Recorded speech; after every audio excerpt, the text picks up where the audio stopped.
جب انسان اپنے حق اور انصاف کے لیے نکلتا ہے، پھر چاہے پوری دنیا کی طاقتیں، تمام تر ثبوت، تمام تر حالات آپ کے خلاف ہوں، صرف اللہ کی ذات آپ کے ساتھ ہو اور آپ کو خود پہ یقین ہو، تو آپ کو انصاف مل کر رہتا ہے۔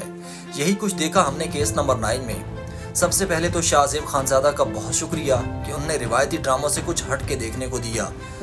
وہ ساس بہو، نن، گھر کی پراکسیز، گھر کے جھگڑے، گھر کی سیاست، پیار محبت، اس سب سے ہٹ کے کچھ دیکھنے کو ملا جس سے ہم نے بہت کچھ سیکھا۔ چند چیزیں جو ہم نے سیکھی آپ کے سامنے رکھ دیتا ہوں۔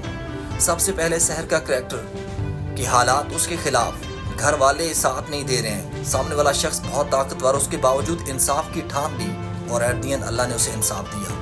نمبر 2 کامران کا کریکٹر کہ چاہے جتنی بھی آپ کے پاس طاقت ہو، آپ کے پاس پیسہ ہو، آپ نے ادارے کے لوگوں کو پیسے دے کے خرید لیا ہو، آپ کے پاس اتنا بڑا وکیل ہو، لیکن اگر آپ غلط ہیں تو ایک دن آپ کو انصاف کے کٹہرے میں کھڑا ہونا پڑے گا۔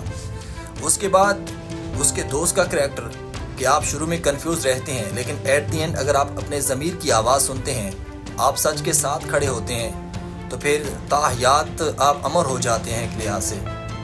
نمبر 4 ہمیشہ بات ہوتی ہے کہ سوشل میڈیا جب سے آیا تو مین اسٹریم میڈیا کی پاور ختم ہو گئی۔ اس میں ہم نے دیکھا کہ ایسا نہیں ہے۔ سوشل میڈیا پہ بے شک سحر کے لیے کمپینز چلیں، پھر پیسے دے کے کامران نے اپنے لیے کمپینز چلائیں، لیکن ایٹ دی اینڈ جو کیس کا رخ بدلا وہ مین اسٹریم میڈیا پہ جو پروگرام تھا شاہ زیب خانزادہ کو اسی ڈرامے میں، اس نے کیس کا رخ بدلا، تو اٹ مینس کہ مین اسٹریم میڈیا کی پاور اب بھی ہے۔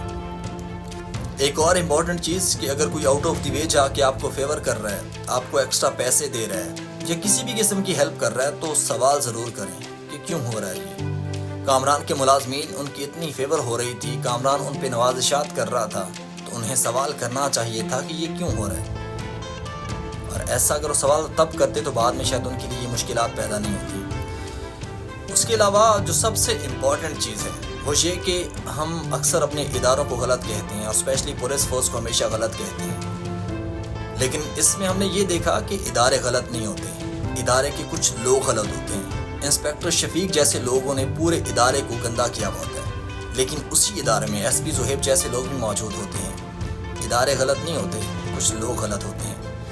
اور بہترین کریکٹر جج صاحب کا، میں نے کہیں سنا تھا کہ جج کو پہلی 1-2 پیشیوں میں پتہ چل جاتا ہے کہ کون صحیح کون غلط ہے، بٹ انہیں ثبوت اور گواہ چاہیے ہوتے ہیں۔ اس میں بھی جو جج کے ریمارکس شروع میں تھے، آئیڈیا ہو رہا تھا کہ انہیں پتہ چل چکا ہے کہ کامران غلط ہے، بٹ آخر تک 28-30 جو ایپیسوڈ تھے، اینڈ تک انہوں نے دیکھا، تمام ثبوت اور گواہ دے کے اس کے بعد فیصلہ سنایا۔ تو اوورآل ایک ماسٹر پیس تھا اور بہترین ڈرامہ تھا۔